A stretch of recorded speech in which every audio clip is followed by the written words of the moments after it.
Good afternoon. I am Rochelle Williams, Project Director and co-PI for the ARC Network, and I would like to welcome all of you and thank the 115 of you that have registered for this second installment of the ARC Network webinar series. Before we begin, I would like to take care of a few housekeeping items. First, I want to let you know this webinar is being recorded and it will be made available to all registrants and will also be uploaded to the ARC Network online community platform. Also, we have placed everyone on mute and ask that if you have any questions, to please place them in the chat box, which can be accessed on the panel at the bottom of this screen. We will also address all questions at the conclusion of the speaker's presentation.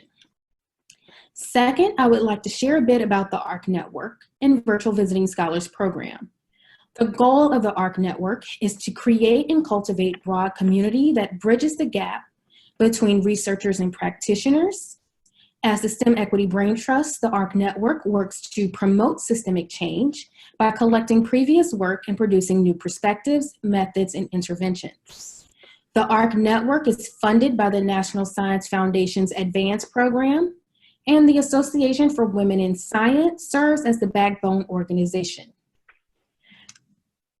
Through our Virtual Visiting Scholars Program, we focus on promoting and curating research on gender and STEM by funding meta-analysis on topics to synthesize existing gender equity research and data sets that have foundational literature and using that to develop ideas for research frontiers. We are grateful to our ARC Research Board members, led by ARC co-PI Joan Herbers, for their work overseeing the Virtual Visiting Scholars Program. To learn more about the ARC Network, we encourage you to visit equityinstem.org. Now the reason we're all here today. Today's session will be led by Dr. Ethel Mickey on her work titled Gender, Race, and Networks, Examining Career Implications for Faculty in STEM. Dr. Mickey is a sociologist studying gender, work and organizations, STEM in social networks, and is a visiting lecturer in the Department of Sociology at Wellesley College, where she teaches courses on gender, technology and society, and the sociology of education. As a virtual visiting scholar, he has used this past year to explore the implications of STEM faculty networks for career success through an intersectional gender lens. Dr. Mickey, please take it away. Great. Thank you, Rochelle, and thank you all for being here. Good afternoon. I'm happy to have the opportunity to discuss virtually to such a broad audience on a project I've been working on this past year. So as Rochelle mentioned, I'm a sociologist of gender and organizations, and my work really broadly focuses on the persistence of inequalities in knowledge-based industries, including STEM. So my doctoral work was on the high-tech industry, and I've also been involved in various projects looking at the careers of academics and STEM faculty. And so more specifically, I aim to identify the more subtle, interactive processes that perpetuate intersectional inequalities and forms of exclusion in STEM. So we all know discrimination is illegal, and organizations today widely reject bias and stereotyping. However, in the context of higher education, systems of marginalization and privilege along lines of gender, race, class, sexuality, age, are all persisting. So this can be evidenced by research showing that about 26% of tenured STEM faculty are women, and women of color make up only 2% of tenure track or tenured faculty in STEM. And in some fields like engineering or the physical sciences, it's still not uncommon, especially in R1 research-based institutions, to find one woman or none at all in departments. And women faculty who start as assistant professors in STEM are more likely to leave academia without tenure than men. And so one report warns that if the current rate of progress continues, it could take up to a century for women to achieve parity with men in university STEM faculty. So as a researcher, I see these data, these patterns, and I'm really driven to figure out what is going on in faculty careers. And I've chosen specifically to focus on social networks as a mechanism reproducing inequalities in STEM. So the project I'm discussing today is a meta-analysis of existing studies on this topic.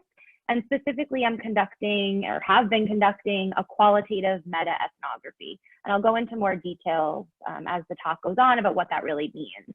But through a systematic overview of previous research, I aim to identify gendered and racialized patterns in faculty networks, but in addition to that, to also begin to identify opportunities for institutional change. And so a goal of this research and this partnership with the ARC network is to begin to brainstorm interventions to work towards equity in higher education and in STEM fields more broadly. So to give away sort of the punchline right up front, my research reveals that networking is beneficial. Indeed, some studies find it's indispensable for success in academic careers. But that women, and especially women of color, remain marginalized in faculty networks even today. I will specifically describe 3 patterns that I observe in the research. So first, women tend to have smaller networks than their male counterparts. Women STEM faculty also tend to be more disconnected from the central actors in research networks as compared to men. And then finally, both men and women scientists tend to have gender and racially homophilous networks, meaning that their networks are made up of people similar to themselves. So for those of you, let me see here, that are interested in learning more about the ARC network, Rochelle has already briefly talked about it and pointed you to our website, equityinstem.org. And so to give you a brief sense of what today's talk will look like, I'll start by introducing some key areas of the research of theory that is framing this project, as well as my research questions. I'll briefly explain my methods and then discuss the findings and their implications. And so I look forward to hearing your discussion questions and having some feedback, which I'll ask you to hold to the end, as Rochelle mentioned. And so I've left about 20 minutes at the end of this webinar for discussion. If clarifying questions come up as I'm speaking, or if you just want to get your question out there while you think of it, you can enter it into the chat box, and Rochelle will be moderating at the end. Okay. So why did I choose to focus on networks? Why is it important that we study networks? And so let me start by asking you all a question. And so there is this feature on Zoom that we can have some interaction here. And so you should all have a raised hand function, either in your webinar control or maybe off on your sidebar. And so using this function on Zoom, if you could all please click the button and raise your hand if you've ever been told that you need to network or that you really should network as part of career advice that's been given to you. Okay, I'm seeing, good. Lots of raised hands. So it seems like most, yep, and they're still coming in, great. So most, if not all of you, have been told at one point or another that networks are valuable resources, tools for career success. And so we have folks in here from a variety of industries and contexts. So this is really a pervasive theme throughout our economy. And this is really true for academics.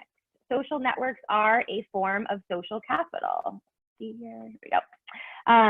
A resource for individuals to locate opportunities, acquire information and skills, and gain support and legitimacy.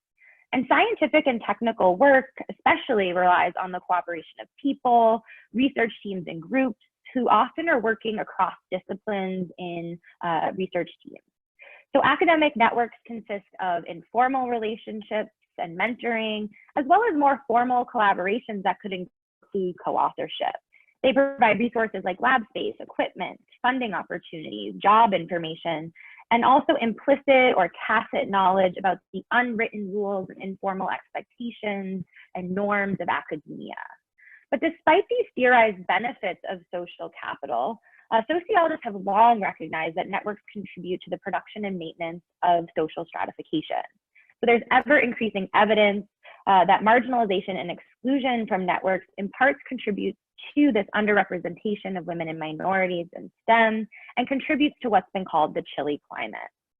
So for example, women faculty tend to lack senior women colleagues to serve as role models and mentors, and they experience heightened cultural boundaries and exclusion from membership in elite groups of scientists. Now, some of you might be familiar with this term old boys club. which is the informal male-dominated networks that hoard opportunities and privileges for themselves, thereby institutionalizing men's dominance over women. And then just to show you some contemporary examples of how the old boys network plays out.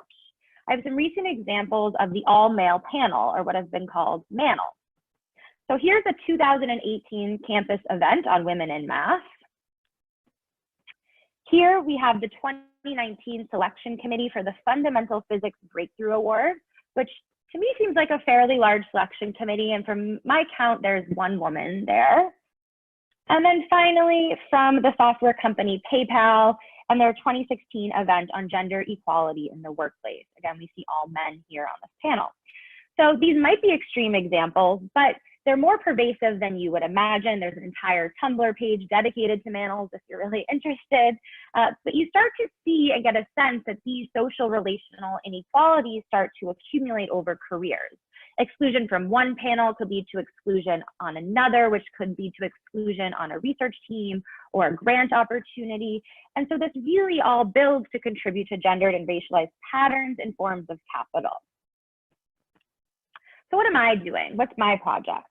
As I'll discuss, studies consistently find that women in STEM, and especially women of color, remain marginalized in networks, even despite more institutionalized efforts that we're seeing surrounding diversity and inclusion. So I suggest then that the more complex and important question centers on how are women and men networking differently, what do their networks look like, how do they compare, through what network structures are women and minorities included? So question one really, are there intersectional gender differences in faculty networks? And then number two, what can we do about this, right? Can these patterns explain variations in faculty career outcomes? And then how do we move forward once we have identified these differences to begin to redesign or redevelop more inclusive forms of intervention? So next, I want to briefly describe my research methods, or how I conducted this project, and then I'll move into some key findings. So as I said, this project is a qualitative meta-analysis of existing research on gender, race, and faculty networks. And so specifically, I employ thematic analysis and meta-ethnography. The aim of meta-analysis is to use and synthesize existing research knowledge to answer focused questions, to develop new insights and conclusions. And so a meta-analysis is especially appropriate for this topic because there has been quite an explosion of research on gender and networks across subfields, including sociology, but also in the field of social network studies, organizational behavior, and management. I know we have a number of folks here present in the webinar from different disciplines that are engaging in very similar questions.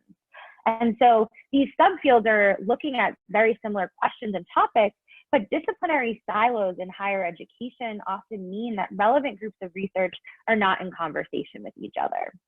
So this project therefore also serves to provide a much needed synthesis of these various literatures to integrate the conversations and research findings. I argue that understandings of gender inequality in academic STEM disciplines would be further strengthened through an integration of these subfields of research. So to briefly now describe the steps of this meta-analysis approach, I'm going to go over this rather quickly, and I'm happy to go over it in more detail if you all have questions in the discussion and if you're interested.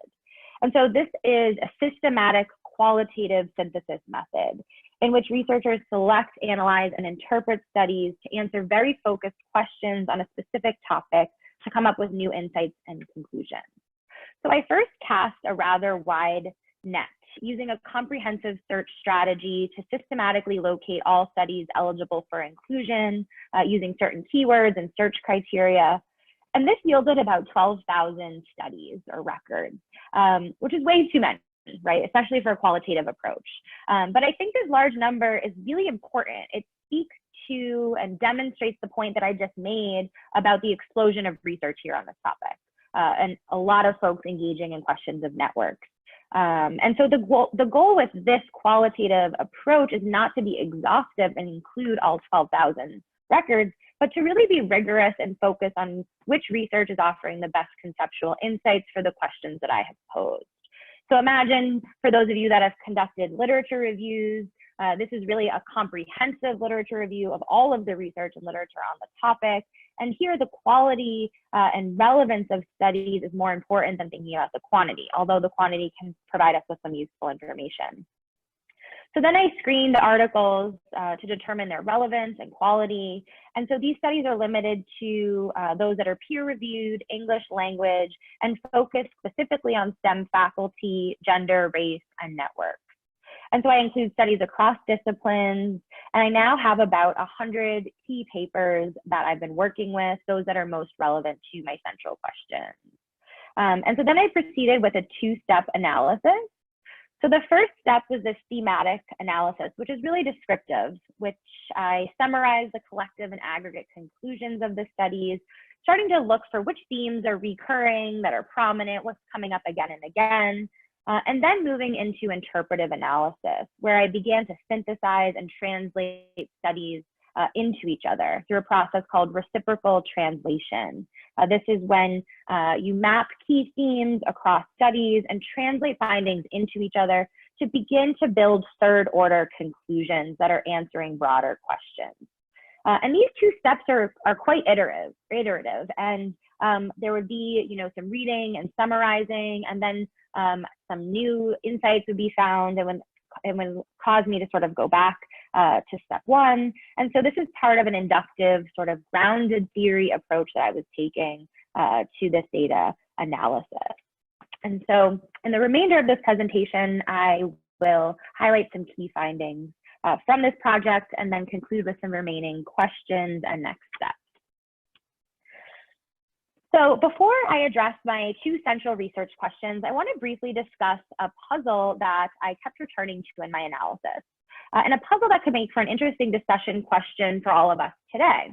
The question is, what do we mean by network?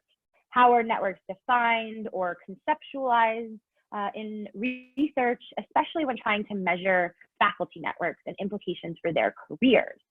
And so I want you all, or invite you all, to think for a minute about your own professional network. Think of maybe the closest five to 10 folks who are in your professional network.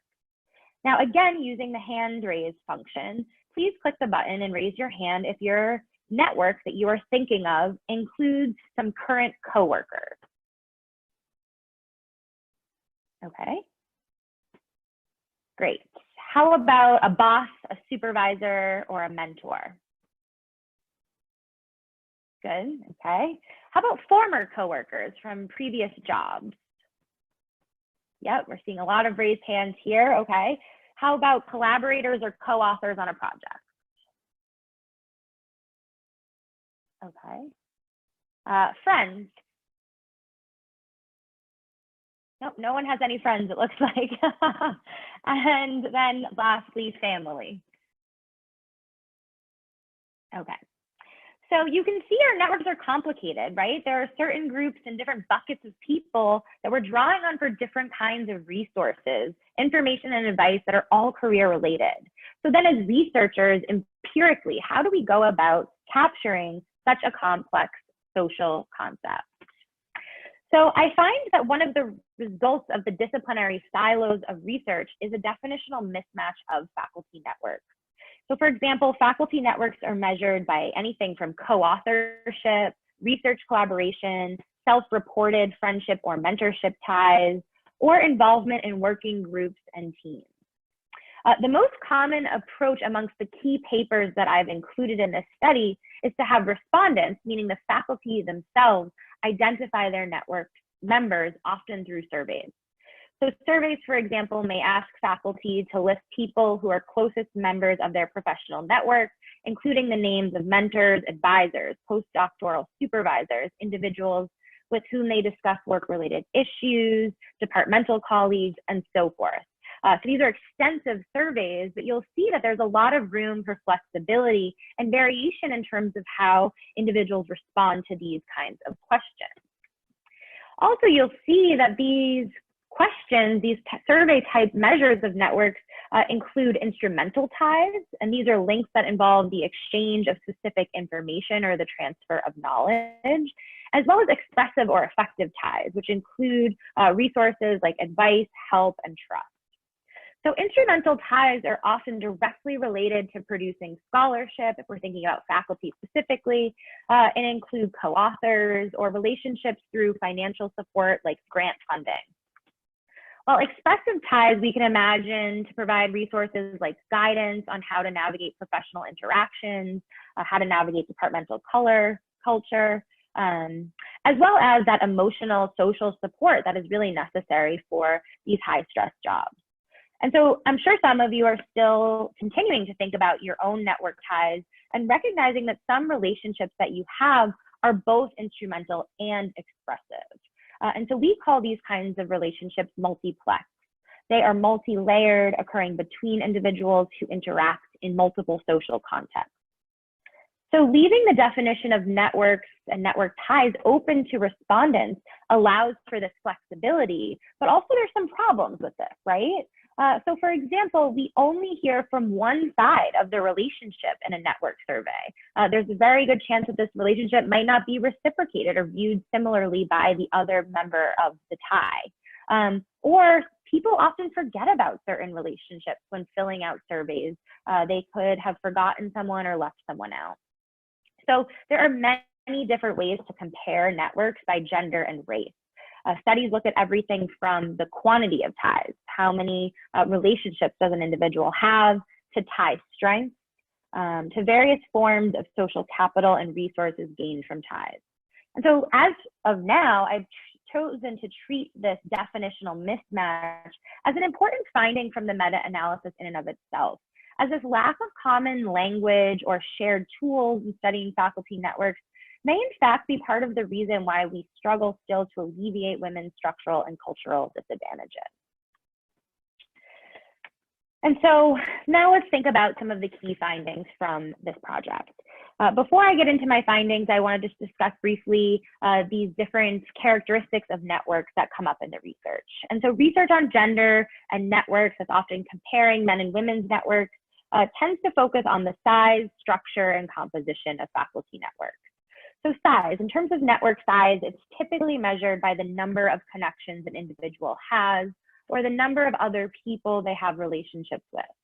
And we typically tend to see that larger networks provide individuals with greater access to other connections, to resources, and social capital.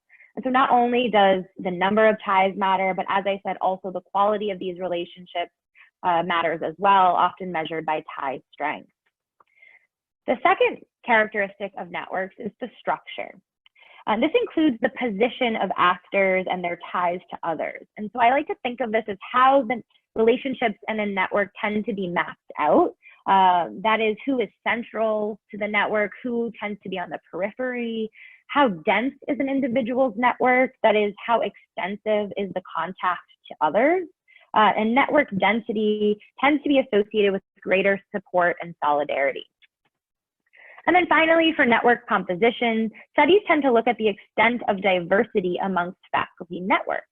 Having diverse network ties should provide access to unique perspectives and information, but the theory of homophily argues that people are attracted to similar others and that homophily can facilitate trust, communication, and reciprocity. So as a reminder, my first research question is, are there intersectional gender differences in faculty network characteristics? In other words, how do faculty networks compare along lines of along the lines of gender and race and those intersections? And so this meta-analysis suggests that there are three primary ways in which faculty networks are gendered to disadvantage women in STEM. So first, women scientists tend to have smaller networks than their male counterparts. They also tend to be more disconnected from the most central actors in research networks as compared to men. And then finally, both men and women scientists tend to have homophilous networks. But for women, their gender homophilous networks are negatively associated with organizational status and thus provide them with lesser quality information and resources. So I'm going to briefly elaborate on each of these three findings. So women scientists have smaller networks than their male counterparts. This is a measure of size, and this there are a handful of studies I want to point out that find no gender differences in the number of collaboration partners that faculty have. But most in this meta-analysis of the 100 papers I'm working with are pointing to a general pattern of women having smaller collaboration networks compared to men. And so smaller networks are associated with fewer resources that contribute to faculty career growth and advancement, such as opportunities for co-authorship, funding, and job information. Next, the structure of women and men's networks. So women STEM faculty tend to be more disconnected from the central actors in research exchange networks as compared to men. So centrality refers to the position or the location of an individual within an institutional network, with centrally located individuals tending to obtain information more quickly, as well as having more opportunities to control the flow of information across network members. So another way to think of central actors is as the stars of the discipline, those high status individuals who experience a continual flow of opportunities and information, and they can sort of determine in which direction that information then flows from there, how quickly that information moves forward beyond them. And in STEM, men are more likely to be these centrally located stars. And then finally, the composition of networks are gendered. Both men and women scientists, as I said, tend to have homophilous networks.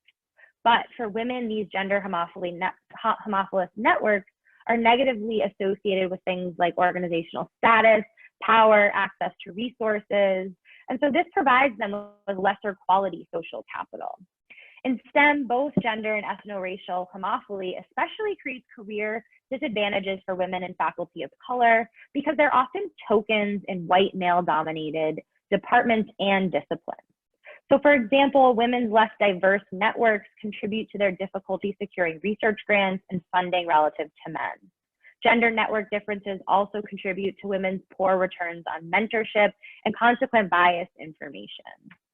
However, feminist scholarship also points to the emotional, supportive, or intrinsic benefits to be gained from women networking with other women. I think this is really important to point out, including having a woman mentor. So looking beyond just those instrumental benefits that I talked about and considering the more expressive or emotional effective forms of social capital is also important to fully grasp the picture of what's happening. Another group of literature here looks at the various networking strategies that men and women engage in. And this is often defined in the research as individuals' propensity to collaborate. And that's kind of a mouthful. But studies examine who is more or less likely to engage in collaborative behaviors and work with other people. So this research is more mixed. It's also still developing, but a recent study by Italian scholar Giovanni Abramo, who's one of the leaders in this area of research, and his colleagues find no significant gender differences in the overall propensity to collaborate in a sample of Italian academics, except for a few exceptions here. In the case of international collaborations, men demonstrate a greater propensity to engage in international collaborations than women, suggesting that women's networks tend to be more national or domestic based, and also that women tend to have a greater propensity to engage in domestic collaborations with colleagues outside of their own institutions, which is quite an intriguing finding. So something's happening in their home institutions that's forcing or causing women to want to engage outside of their own colleges and universities. And so I think what's important to recognize here is that both men and women are practicing gender as they are networking. While they enter, build, maintain, leverage ties with their professional relationships, we can think of Weston Zimmerman's theory of doing gender as being relevant and important here. And in my own research on high-tech workers and other projects, I suggest that workers are actively doing gender as they network, and that these gender networking strategies are contributing to our homophilous networks, creating these differential career opportunities and further alienating the most marginalized groups of workers in STEM. And so examining networking and gender as intertwining social practices may help to illuminate the subtle exclusionary potential of networking. And so this is an area that really stands to be further developed.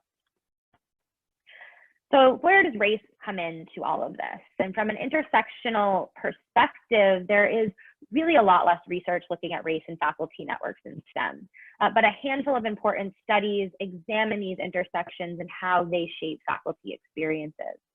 So as I've said now, women of color faculty, the research shows, tend to be the most marginalized group in academia, facing isolation and exclusion from opportunities that are afforded to both their white and male counterparts. And underrepresented racial minority scientists are often excluded from professional networks that are particularly those high value networks that are related to productivity. And for those academics that are here in the audience, we know productivity is key to career advancement, promotion, and tenure opportunities. So members of racially underrepresented groups are more likely to have smaller networks that comprise of lower status and homophilous ties. And they tend to not be part of these more general collegial groups and networks. There's many stories of isolation, being left out from social and professional functions.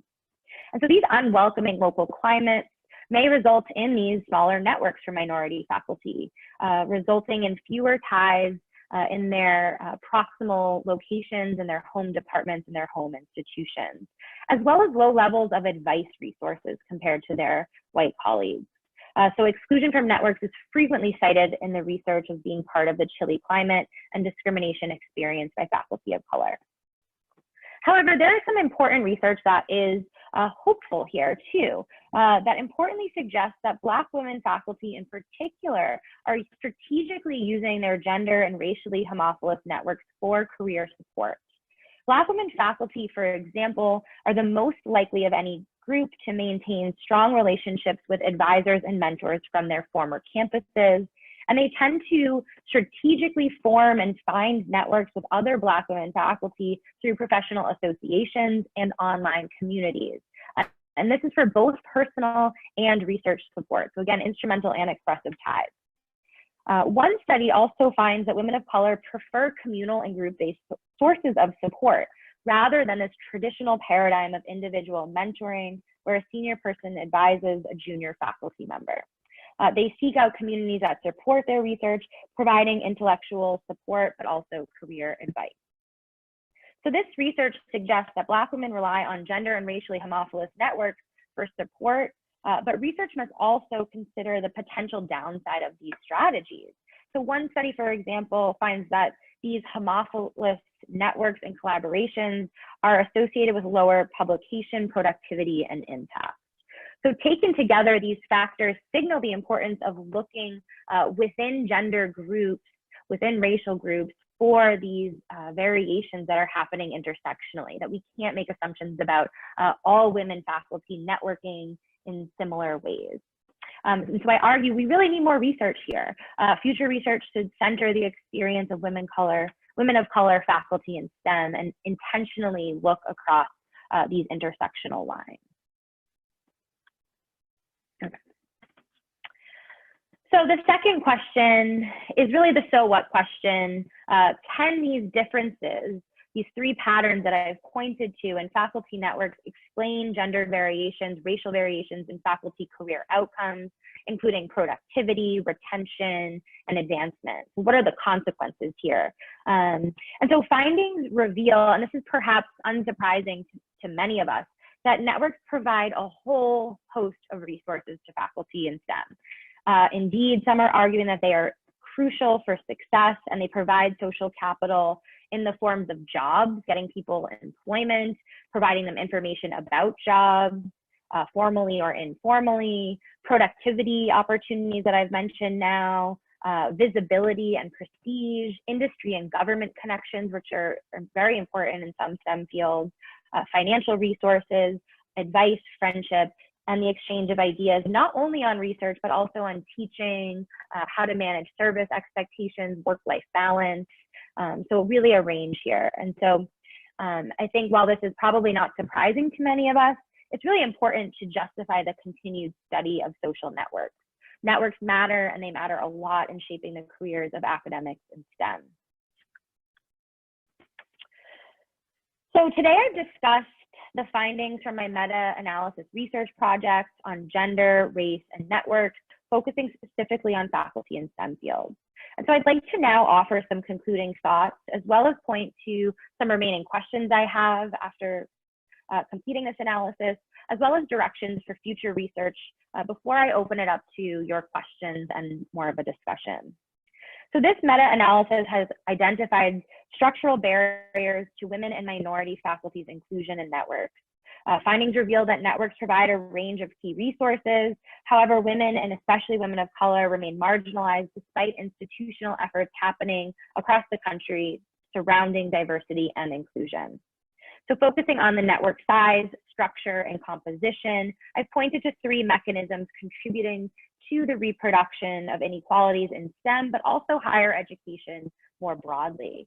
And so this project contributes to the ever-increasing evidence that exclusion from networks can in part contribute to the underrepresentation of women and minorities in STEM. Now, networking is often celebrated as an individual strategy to overcome larger structural gender and racial inequalities in the labor market, particularly for women working in male-dominated fields.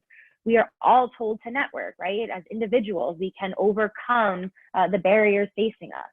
And so we hear this again and again, that to get an academic tenure track job, to get the postdoc, to earn promotion, and eventually tenure, that networks are essential. And in some STEM disciplines, there are examples of institutional interventions aimed at building women's networks, often through formal mentoring programs or professional groups. So for example, the Earth Science Women's Network is a grassroots mentoring organization for women working in the atmospheric sciences. And many advanced institutional transformation projects funded by the National Science Foundation include interventions specifically related to faculty networks, mentorship, and collaboration as part of their larger projects aimed to create organizational change surrounding gender equity. So as such, this project is especially timely, as networking and mentoring programs are increasingly used as anti-discrimination measures, part of a plethora of diversity management programs to counter the social isolation of women and minorities. Yet these efforts may inadvertently reproduce the gender division of labor in STEM fields, as they are often run and organized by a handful of senior women. Additionally, some studies find that women experience negative repercussions when they form their own networks, as their male colleagues may actively delegitimize these networks. So understanding the paradoxical effects of networking as diversity management, of networking as an individualized strategy to these structural problems is really critical, not just for us to understand, but also for organizations and policymakers seeking to improve gender equity in STEM. This synthesis of the literature on gender and networks also serves as a necessary bridge between the subfields currently engaging in this topic. So I've linked studies engaging in social network theory with sociological research on gendered organizations in STEM as well. And so I suggest that it's especially important for us to develop a mutual understanding or working definition of networks in order to design effective change efforts and to support women faculty as they seek to strengthen their network ties. How change efforts are designed will relate directly to how networks are defined in the academic community. And our understandings of gender inequalities in academic STEM disciplines would be further strengthened through continued integration of these bodies of research. And so as I continue this project, I will seek to bridge scholarship with an eye towards feminist institutional change. And I look forward to collaborating with some of you, members of the ARC Network, the Association for Women in Science, maybe in just under a month at the Cleveland convening, to begin to apply these research findings into actionable change efforts. And so thank you very much, and I am looking forward to all of your questions. And so just as a reminder, your questions, you can type them in, and Rochelle, I believe, is going to facilitate for me. Yes, so thank you so much, Dr. Mickey, for that presentation. We are going to now open it up for question and answer. To ask questions, we're asking that you place them in the chat box. We do have a few, so I'll go ahead and start with those who have already asked questions. What I will do is call your name, and then you can actually unmute yourself. So I don't have to read the question for you. Feel free to ask your own question.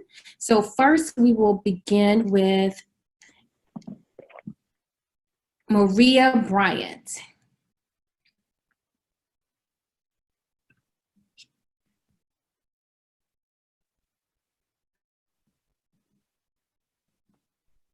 Maria still here?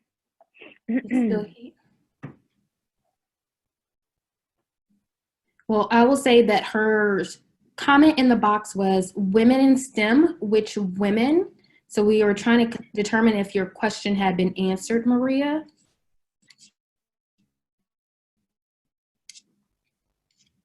She said yes, her question's been answered. Great. So now we have a question from Dr. Duda Shrabasti. Please forgive me if I pronounce your name incorrectly. Hi, Rochelle. This is Sra. No, you have pronounced my name perfectly, actually. Thank you. My first question was, do you think that we women are a little bit responsible for not having a network? Because sometimes I see that we women compete against other women much more than we do with men, or I see that female students preferring male professors over female professors. Thanks. Thank you. No, that's a great question. And, I think the tricky thing about homophily is that we all are comfortable being around people who share our backgrounds, who share our identities and experiences. And so it's very easy to fall into sort of this trap where women network with women, men with men, white people with white people, and so on and so forth.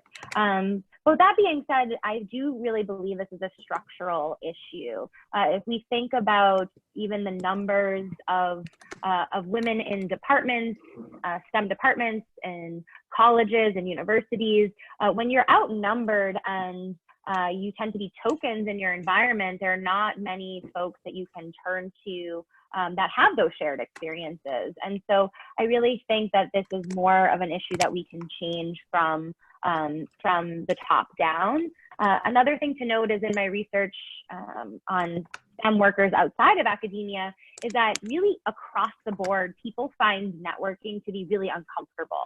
It's awkward. There's things about it, like, for example, it being centered around alcohol a lot of the times, that men and women find to be problematic. And so I don't think it's the case that men are putting themselves out there more or engaging in networking in ways that are maybe more aggressive than women. And so it's just a matter of creating opportunities and spaces where these ties across these lines of difference can happen. And I think that's where some of these institutional interventions are being designed with that in mind. Thank you. Thank you. Also, Dr. Duda asked if you have papers that you can make available to them. I will say that we have placed your final report that basically summarizes this presentation on equityinstem.org. So feel free to access her final report there too.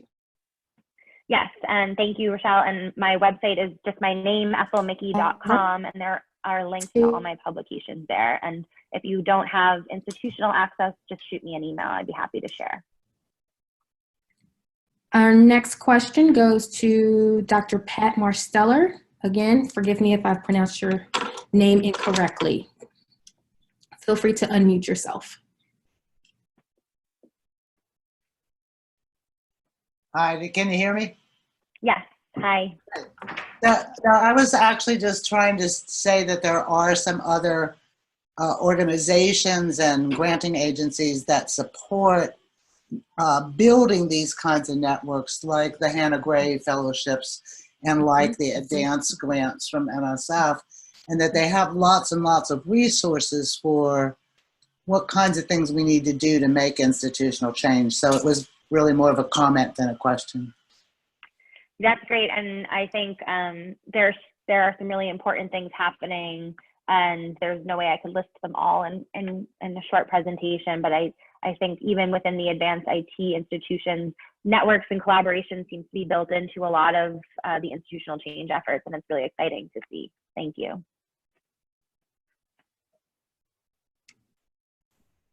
Thank you. Our next question goes to Dr. Robin Stevens. Please unmute your microphone. Hi, My Hello. question is about women's networks. I work at a university. I'm a associate professor, and I do basic research. And I've founded a bunch of networking kind of clubs. We call them mentoring circles. But it really struck a harmonic in my brain when you said that homophilic networks don't necessarily translate to professional advancement, let's say, or productivity and scientific interactions, right? And one of the issues there is that women at the university on average are less advanced. You know, we're just climbing now, right? And so I made great network. I know a lot of people, but I didn't necessarily get as far as I would if one senior man had reached out to pull me up, right? So what I've done is extend that female collaborative network across the country and the world to try to sort of build strength in numbers. So each person has their specialty, and then we collaborate to make a bigger project based on each one of our specialties, right? So that's also not the perfect solution, because those senior men who run the fields have us in their grips, right? So I think the question is, if you, from your research, have identified, and maybe you said this, I tuned in a bit late, but also probably it's hard to articulate, or maybe it's not known, how to form networks that do add to productivity, that do provide career advancement opportunities, or whatever you get for mentoring, a little bit better than the homophilic approach. Good. And so thank you. You're pointing to sort of all of this feminist research that looks at universities as gendered organizations, where the hierarchy of organizations is extremely gendered, and there's segregation both sort of horizontally but also vertically, and with women being predominantly in humanities and social sciences, not as much STEM. And I think it's interesting, right? They're outnumbered, and so to try to, it's important to have support networks and have some homophily, but then also to have people who have power and status in institutions as part of your networks can be extremely beneficial as well. And right now that's men, right? And I think what you're talking about in the network you're building also speaks to the pattern that women tend to look outside of their home institutions to build their networks. And so thinking about ways to do that creatively, you know, I hear a lot, and this is not necessarily from the meta-analysis, but from other research, that women get frustrated with the content of networking and mentoring programs, that it's not as hands-on and directly related to providing strategic co-authorship opportunities or exchange of skills. And it, you know, a lot of times it could be centered around work-life balance, as I think you just alluded to, or more soft topics. Children. Yes, right, exactly. And writing skills, like I wouldn't be here if I didn't have writing skills. Yes, and so there is a tendency, and I think, you know, this isn't across the board by any means, that there are some great institutional change efforts happening, but this tendency to focus on these soft skills, or, you know, teaching women how to negotiate, which is important, but that doesn't lead to productivity necessarily. And so I think recentering the purpose or the mission of networking groups, or redefining what mentoring looks like could be really important. I guess it goes back to this question of, like, what do we mean by networks? Who do we include in that? And what specific resources are we looking to gain?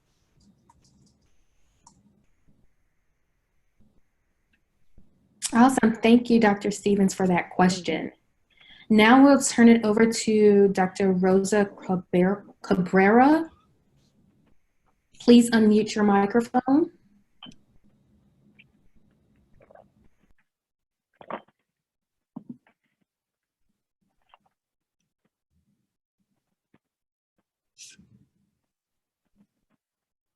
Okay, maybe she's exited. I will say that her question was, what about women of color who have disabilities or women with disabilities in STEM/tech?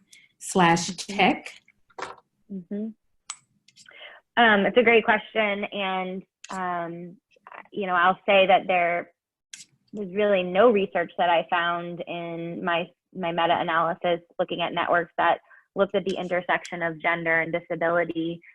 Disability studies, I think, is a really exciting burgeoning subfield of sociology, and there's work to be done here when we're thinking about who are the most marginalized groups of faculty. I think looking at what the research is covering can also point us in the direction of who's being excluded from these sort of networking groups as well. I know some of the advanced IT programming have created support networks, not just for women, but for LGBTQ faculty, for faculty from international backgrounds. And so there's support needed across these lines of privilege and identity. Thank you. The next question from Dr. Teresa Freeman. Please feel free to unmute your microphone. I think my question was answered in part by the previous person that was asking the question, but basically it's the same thing, which is we have a majority of men, a minority of women.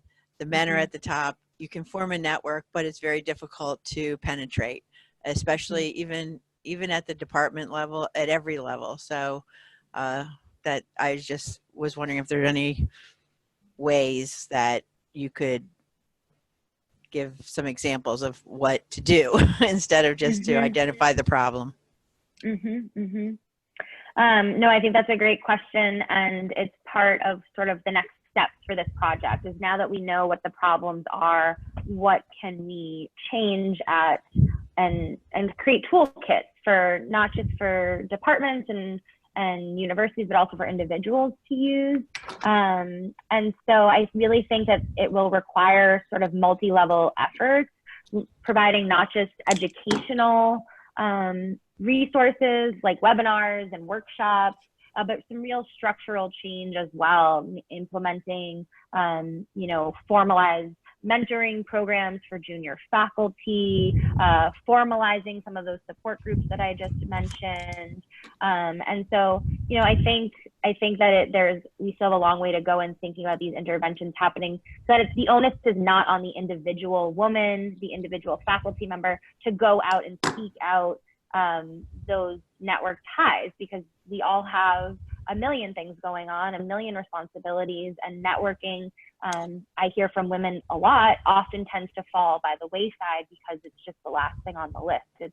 It should be done, but it's not a necessary thing to be done. And so how can we flip that? How can the senior people in these spaces of higher education start to support that? And, you know, if anyone here has interventions at their institutions or their organizations that they wanted to share as part of sort of best practices, I'd be happy to sort of open up the conversation and hear what else is happening. And it seems like that like you said, it's going to take a century to make these changes unless something really happens at the institutional level. And it seems like we're talking around it and around it. The institution has these, you know, women groups, and who goes? The women all go and not the men. And I've been to 3 or 4 in a row, and it's just like, I'm not the one that should be getting talked to about this. You know, it's an institutional problem. So I think if there was, like, I think women would get together and do and approach the administration, but we need a solid, like, this works, do it now, you know, kind of a plan. Yes, and, you know, I think you mentioning sort of like meeting men in the room is really important. And a few advanced programs have started to incorporate allied programs where men are, you know, they interview and apply to be allies to women in STEM on their campus. And there's research coming out that's sort of evaluating how those work. There's research that shows that maybe men experience some career benefits for doing this that aren't necessarily benefiting us as women. And so that's problematic too. So really thinking about, you know, there's the beauty is that the National Science Foundation in Advance, the program, there's a lot of resources being dedicated to this. There's a commitment that's happening to prevent this from taking a century long. And so it's a matter of creating the right and designing the right interventions to be the most effective, for sure. All right. Thank you very much. Thank you. Thank you. Rachel Roper, please unmute your microphone. Hi, yeah, thanks. So one of the things that I've noticed is that I didn't believe there was gender bias anymore, and most of my male colleagues don't believe there's gender bias. And unless you're in, you know, sociology, you don't know the data on gender bias. So we have these, you know, trainings that, you know, the Office for Equity and Diversity sends out and invites people to bias trainings, but nobody believes that there is bias, so they don't go to them, or only the women who already know about bias go to them. So this is the reason. And the other thing is there's a lot of claims or, you know, women complaining, but without the actual data to prove that there really is bias. So this is the reason. I just wrote a review article on this, and luckily it got accepted to a top journal, and I did post it in the chats over there to actually show people that there is real data that proves that there's gender bias today across, you know, in faculty and in students, and people don't know it. And if they don't know it, they're not going to go to the equity training, right? So just raising awareness that there is gender bias is so important. And I gave a talk on this at the American Society for Virology. I gave it a talk at my pox virus conference. It's been very well received. And I think that's like the first basic underlying thing. We have to let all faculty know that gender bias occurs today. And it's in students and it's in faculty, you know, even though we've had these trainings. So, so I hope, you know, and I'm happy to come give a seminar anywhere. And please, you know, look at the paper. I'll post it again. I think the work you're doing is great and really important, and we need to get the information out there that there really is bias, and to do it in a way that's not man-hating. You know, I'm very careful when I give talks about, you know, because most of the data show that both men and women are biased against women. So we've just got to get that information out there. Thanks.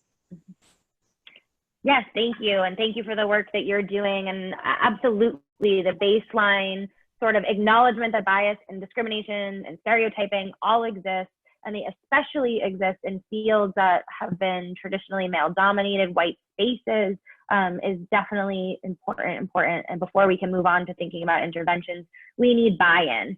And the idea of implicit bias is especially interesting. This idea has really taken off as something that is palatable to people in power, to men. They seem to, because it's implicit, they don't have to take ownership of it, or that we all have it. And so then what do we do? And so I'm curious to see sort of what the next steps are once we recognize that implicit bias exists. How do we get people to act on it? But I'm really excited to read your article, and thanks for sharing it. Thanks. Thank you. Unfortunately, due to time, that was our last question. At this moment, I'm going to turn it over to the PI of the ARC Network grant, Heather Metcalf. Thanks everyone for coming to this wonderful webinar and hearing about Ethel's work. It's really fantastic, and clearly we have a lot that we can continue to talk about on this particular topic. From systemic change to survival strategies for people who are wanting to broaden their own networks.